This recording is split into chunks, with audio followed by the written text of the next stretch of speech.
Bonjour et bienvenue à notre célébration. Nous sommes à quelques jours de la fête de la Toussaint. Voici réunis dans la liturgie de cette fin de semaine autour du Seigneur, l'aveugle et le boiteux, la femme enceinte et la jeune maman, les enfants et les vieillards, les malades et les bien portants. Car le Seigneur est un Père pour nous et nous sommes ses enfants. Réjouissons-nous, car le Seigneur ouvre nos yeux à sa lumière. Nous sommes rassemblés, frères et sœurs, ce matin au nom du Père et du Fils et du Saint-Esprit. Amen. Que Dieu, notre Père, qui a fait de nous ses enfants, et Jésus-Christ, notre Seigneur, venu nous sortir de notre nuit, vous donne la grâce et la paix.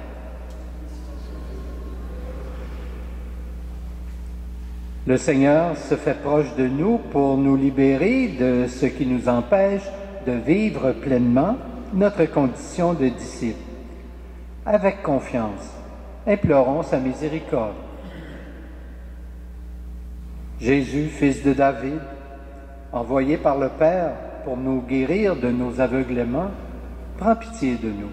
Prends pitié de nous. Ô Christ, venu dans notre monde comme la lumière sur nos chemins, prends pitié de nous. Prends pitié de nous. Seigneur, élevé dans la gloire du Père, où tu intercèdes en notre faveur, prends pitié de nous. Prends pitié de nous. Et que Dieu Tout-Puissant nous fasse miséricorde, qu'il nous pardonne nos péchés et nous conduise à la vie éternelle. Amen.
Prions le Seigneur.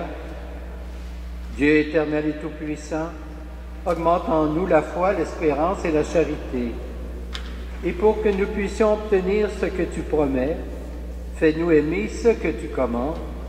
Par Jésus le Christ notre Seigneur. Amen.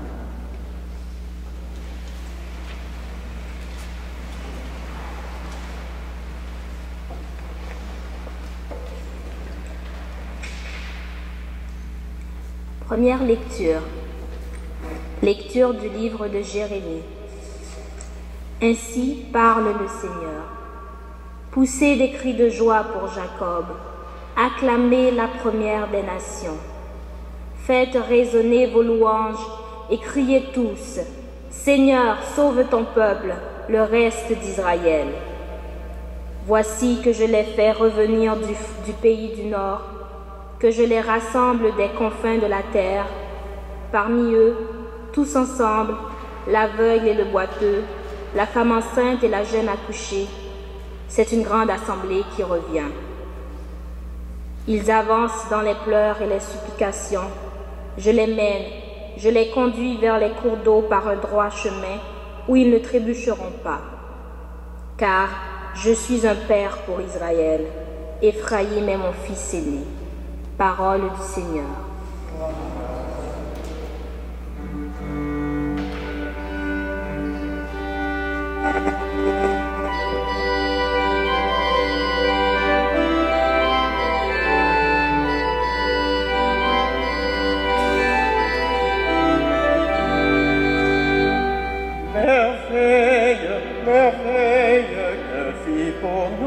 Seigneur, merveille, merveille, que fit pour nous le Seigneur.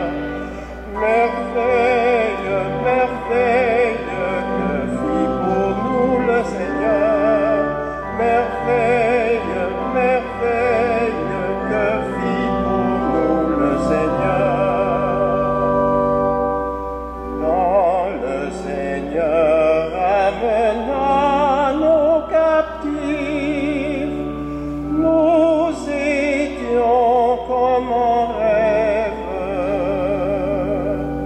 Notre bouche s'emplit de rire et nos lèvres de chansons. Merveille, merveille, que fit pour nous le Seigneur. Merveille, que fit pour nous le Seigneur. Et l'on disait chez les païens, merveille, que fit pour eux le Seigneur. Oh, merveille, que fit le Seigneur.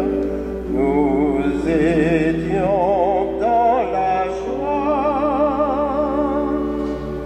Merveille.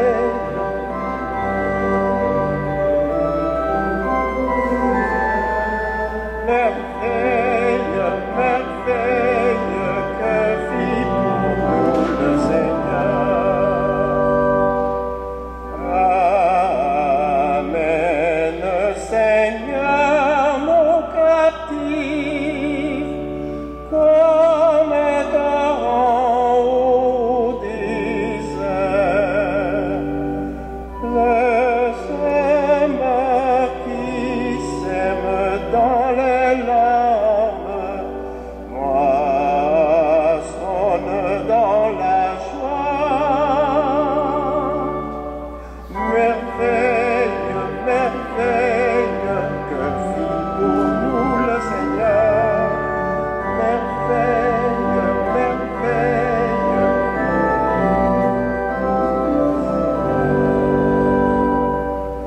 On s'en va en pleurant, on porte la semence. On s'en vient en chantant, on rapporte les germes. Merveille, merveille, que fit pour nous le Seigneur. Merveille, merveille, que fit pour nous le Seigneur.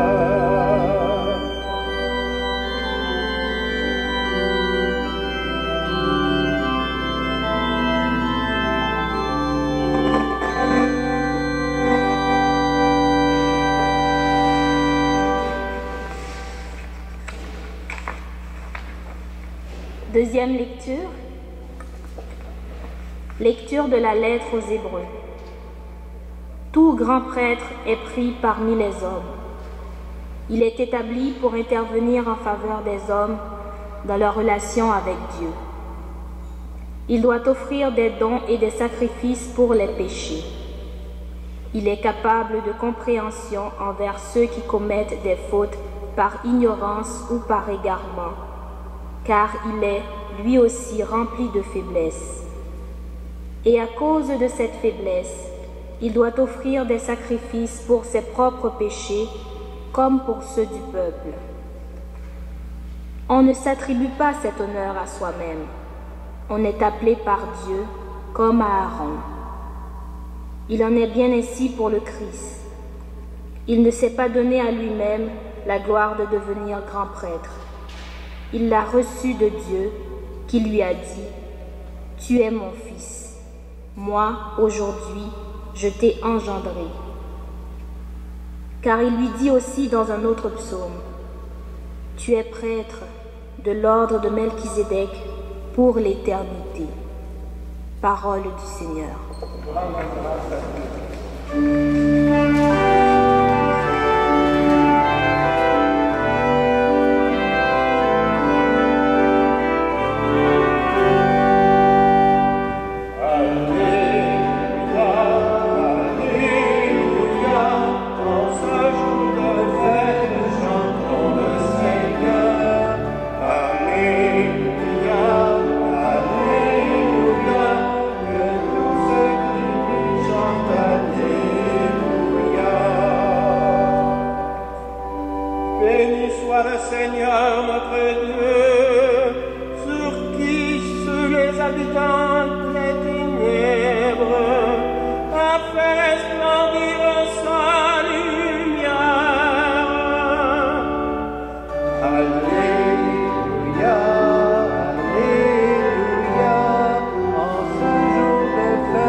Le Seigneur soit avec vous. Voici maintenant la bonne nouvelle de Jésus-Christ selon saint Marc. Gloire à toi, Seigneur. En ce temps-là, tandis que Jésus sortait de Jéricho avec ses disciples et une foule nombreuse, le fils de Timée, Barthélemy, un aveugle qui mendiait, était assis au bord du chemin. Quand il entendit que c'était Jésus de Nazareth, il se mit à crier « Fils de David, Jésus, prends pitié de moi. » Beaucoup de gens le rabrouaient pour le faire taire, mais il criait de plus belle « Fils de David, prends pitié de moi. » Jésus s'arrête et dit « Appelez-le. » On appelle donc l'aveugle et on lui dit « Confiance, lève-toi, il t'appelle. » L'aveugle jeta son manteau, bondit et courut vers Jésus. Prenant la parole, Jésus lui dit « Que veux-tu que je fasse pour toi ?» L'aveugle lui dit « Rabboni, que je retrouve la vue. » Et Jésus lui dit « Va, ta foi t'a sauvé. » Aussitôt l'homme retrouva la vue et il suivait Jésus sur le chemin. Acclamons la parole de Dieu. Louange à toi, Seigneur Jésus.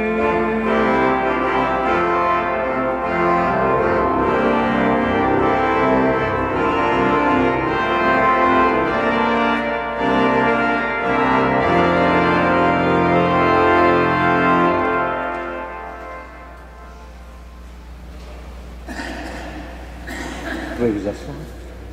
Frères et sœurs, après avoir entendu le récit de l'aveugle de Jéricho, de Bartimée, on peut dire que ce dernier représente en quelque sorte tous les marginaux de notre société. Et malheureusement, Nous sommes souvent comme les gens dont parle l'Évangile, c'est-à-dire que nous souhaitons parfois que ces marginaux ne fassent pas trop de bruit, bref, qu'ils ne nous dérangent pas trop. Mais Jésus, lui, agit de façon différente. Non seulement tend-il l'oreille à celui qui appelle, mais il l'invite à venir vers lui. Puis, il s'intéresse à ce qu'il demande et finalement, il le guérit, lui rend la vue. Malgré ce que nous venons de dire, ce n'est pas nécessairement le but principal du message de saint Marc, l'évangéliste, qui voulait livrer aux chrétiens de son temps à qui il s'adressait. Il faut plutôt porter notre attention sur la finale, qui affirme qu'aussitôt après avoir recouvré la vue, Bartimée se mit à suivre Jésus sur la route. Ce récit a donc pour objectif principal de nous faire voir comment une personne qui n'est pas nécessairement disciple du Christ peut le devenir. Reprenons donc ce passage de ce point de vue. Bartimée est un homme malheureux parce qu'il est emprisonné dans le noir. Il ne voit pas.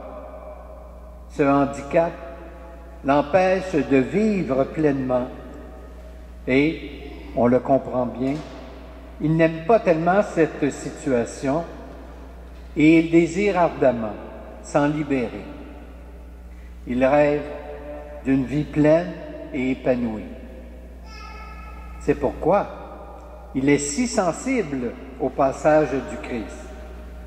Quelque chose lui dit qu'il ne doit pas rester indifférent à cet homme. Bartimée se laisse donc guider par son instinct. Cet instinct, cette attirance mystérieuse, cette sensibilité à la présence du Christ qui passe, on peut, bien sûr, sans trop faire d'erreur, l'appeler grâce. Bartimée ne reste pas insensible à la grâce que Dieu lui fait. Au contraire, il crie vers le Christ. Il crie plus fort quand on veut le faire taire.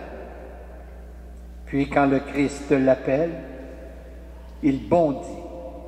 Il bondit vers lui. Ce qui fait bondir Bartimée, c'est sans aucun doute sa foi en Jésus. C'est la confiance qu'il a en lui, qui vient du plus profond de son être. C'est pourquoi il s'écrie « Jésus, fils de David, aie pitié de moi ». On connaît, frères et sœurs, la fin de cette histoire. Il recouvre la vue, mais contrairement à d'autres qui ont été guéris comme lui, il ne retourne pas à ses occupations, il se met totalement à la suite du Christ. La bonne nouvelle, frères et sœurs, à retenir de cette histoire, c'est que Bartimée est un bon exemple de ce qui se produit quand une personne décide de devenir disciple du Christ. Au point de départ, il y a une certaine blessure, un aveuglement qui fait souffrir la personne. Cette personne concernée en prend conscience et souhaite que sa vie soit différente, c'est-à-dire meilleure. Puis vient la grâce qui tourne le cœur du côté du Christ.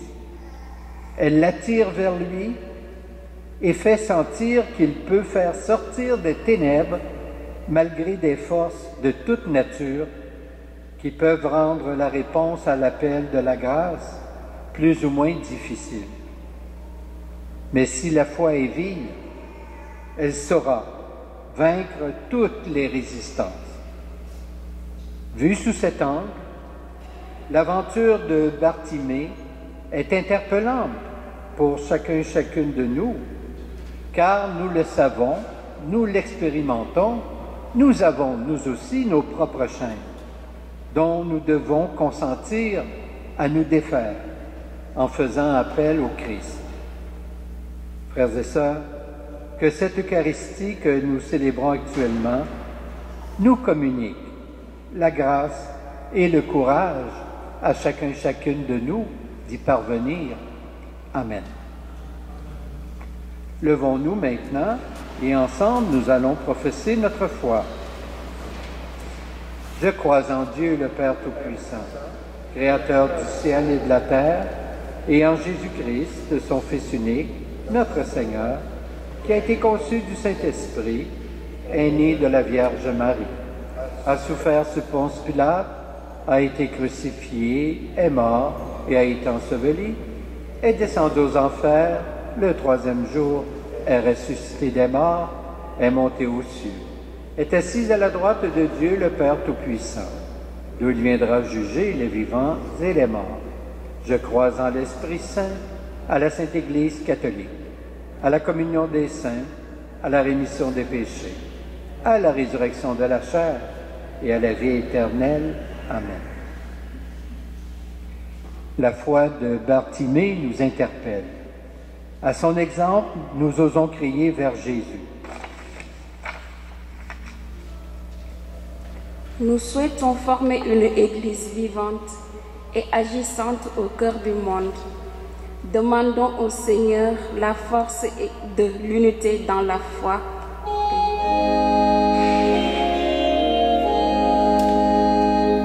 Seigneur, nous t'en prions.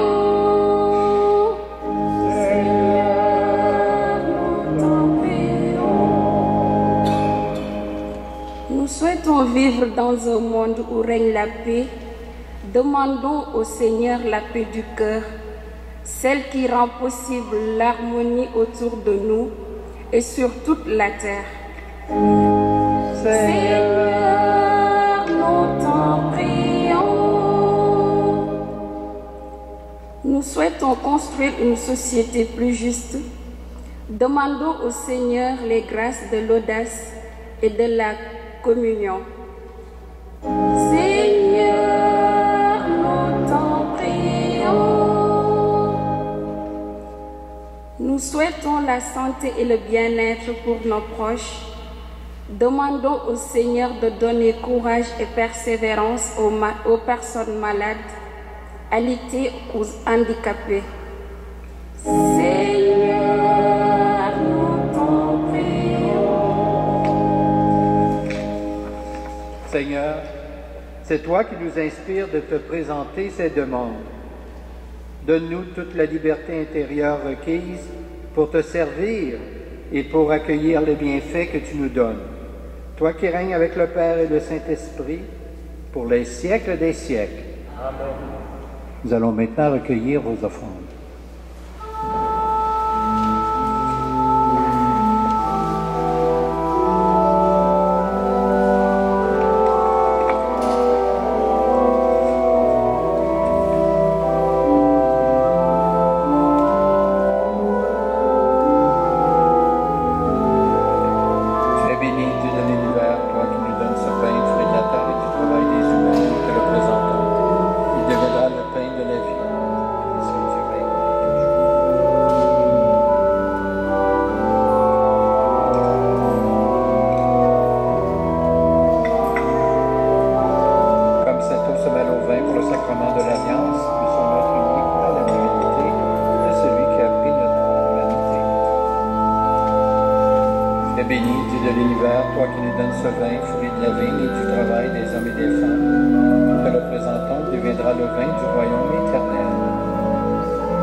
Prions ensemble au moment d'offrir le sacrifice de toute l'Église.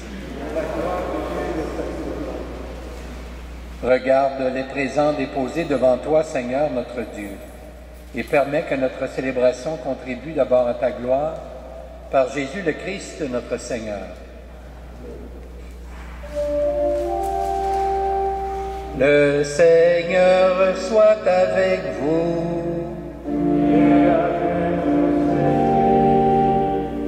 Élevons notre cœur.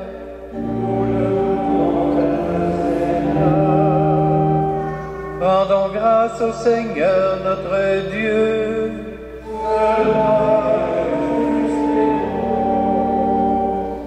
Vraiment, Père très saint, il est juste et bon de te rendre grâce, toujours et en tout lieu, par ton Fils bien-aimé Jésus-Christ.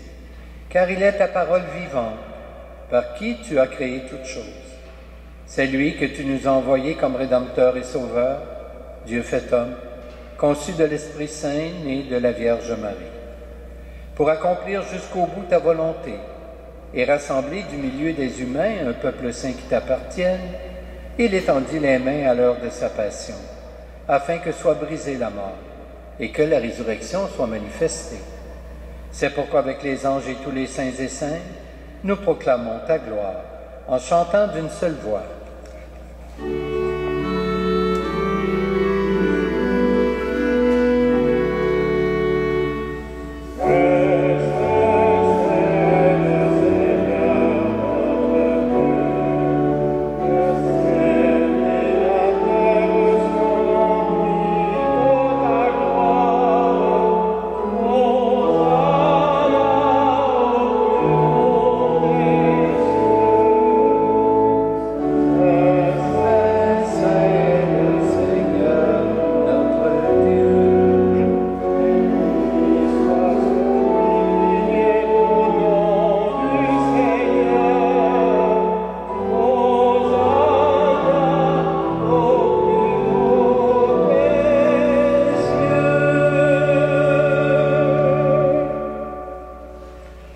Qui est vraiment saint, toi qui es la source de toute sainteté.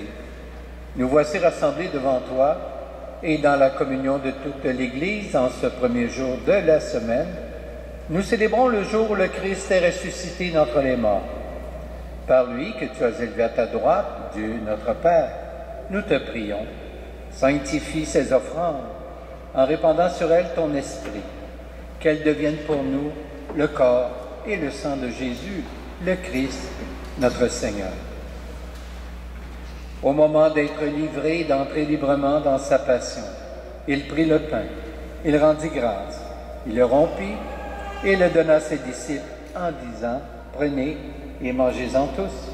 Ceci est mon corps livré pour vous. »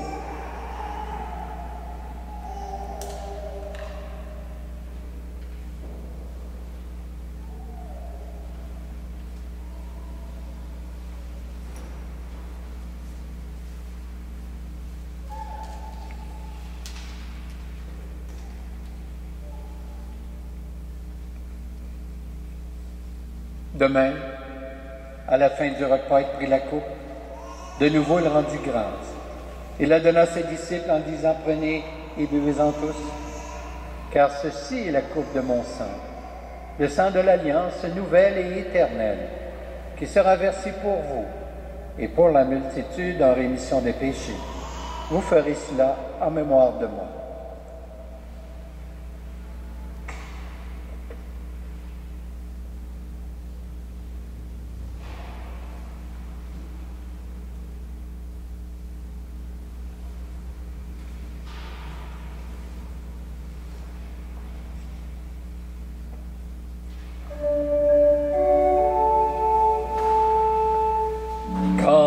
Mangeons ce pain et buvons à cette coupe, nous célébrons le mystère de la foi.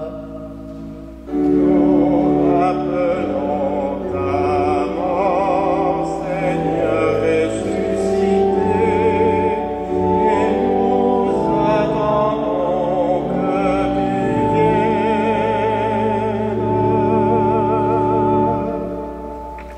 Faisant ici mémoire de la mort et de la résurrection de ton Fils, nous t'offrons, Seigneur, le pain de la vie et la coupe du salut. Et nous te rendons grâce car tu nous as choisis pour servir en ta présence.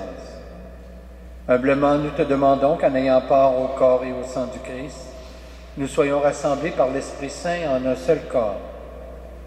Souviens-toi, Seigneur, de ton Église répandue à travers le monde. Fais-la grandir dans ta charité avec le pape François, notre évêque Christian et toutes les personnes qui ont la charge de ton peuple. Souviens-toi aussi de nos frères et de nos sœurs qui se sont endormis dans l'espérance de la résurrection et de tous les humains qui ont quitté cette vie. Souviens-toi spécialement ce matin de Manuel Soares Pereira, sans oublier bien sûr tous nos parents et amis défunts.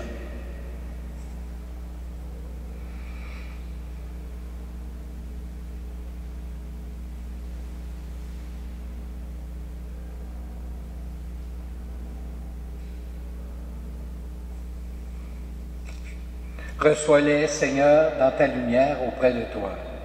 Et sur nous tous, enfin, nous implorons ta bonté.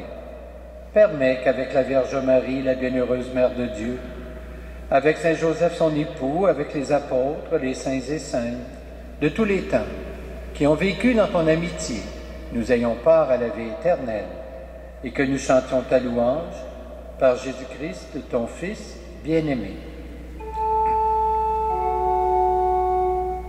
Par lui, avec lui et en lui, à toi, Dieu le Père Tout-Puissant, dans l'unité du Saint-Esprit, tout honneur et toute gloire pour les siècles des siècles.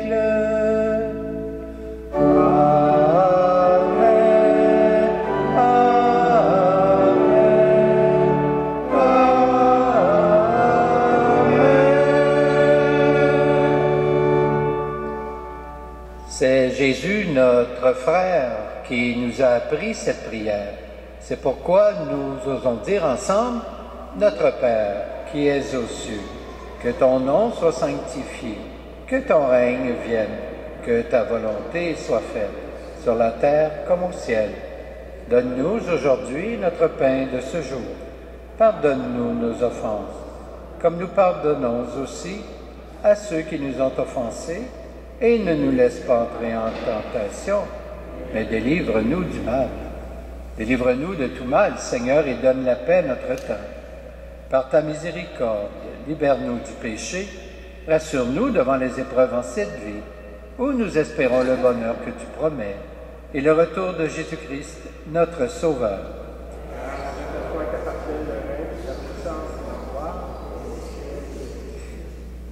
Seigneur Jésus-Christ, tu as dit à tes apôtres, je vous laisse la paix, je vous donne ma paix. Ne regarde pas nos péchés, mais plutôt la foi de ton Église. Et pour que ta volonté s'accomplisse, donne-lui toujours cette paix, et conduis-la vers l'unité parfaite, toi qui règnes pour les siècles des siècles. Que la paix du Seigneur soit toujours avec vous. Échangeons un signe de paix entre nous.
Seigneur, voici l'agneau de Dieu qui enlève le péché du monde.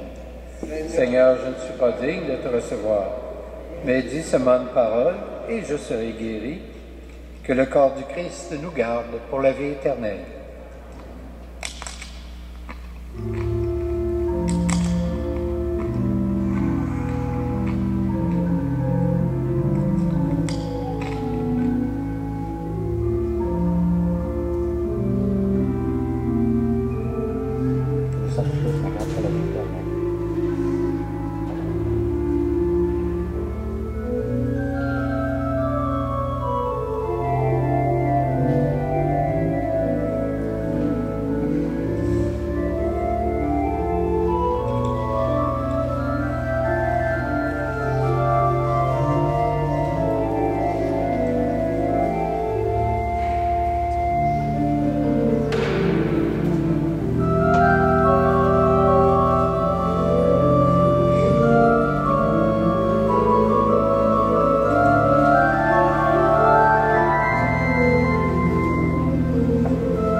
Prions le Seigneur. Que tes sacrements, Seigneur, achèvent de produire en nous ce qu'ils signifient, afin que nous entrions un jour en pleine possession du mystère que nous célébrons dans ces rites. Par Jésus le Christ, notre Seigneur. Amen. La semaine prochaine, il y aura la célébration de la commémoration de tous les fidèles défunts, dimanche, et cette célébration sera rehaussée avec la présence du Grand Chœur de Montréal. Je vous signale tout de suite que pour l'inauguration de la réfection de l'orgue, Ce concert aura lieu le 16 novembre, le vendredi 16 novembre en soirée. Alors, nous comptons sur votre participation, car tous les profits de ce concert sera à la paroisse. Vous avez sans doute remarqué que nous sommes en train de réparer les quelques dégâts que l'eau, dans le passé, a occasionné à l'intérieur de l'Église. Alors, nous avons des âmes généreuses qui donnent de leur temps bénévolement, que je remercie très chaleureusement, ainsi que toutes les personnes, de toute façon, qui contribuent à nos célébrations et qui s'impliquent dans la communauté de l'Immaculée Conception. Maintenant, je vais vous bénir. Le Seigneur soit avec vous. Et que Dieu Tout-Puissant vous bénisse, le Père, le Fils et le Saint-Esprit. Amen. Amen. Je vous souhaite un bon dimanche, une belle semaine, portez-vous bien et allons dans la paix du Christ. Nous rendons grâce à Dieu.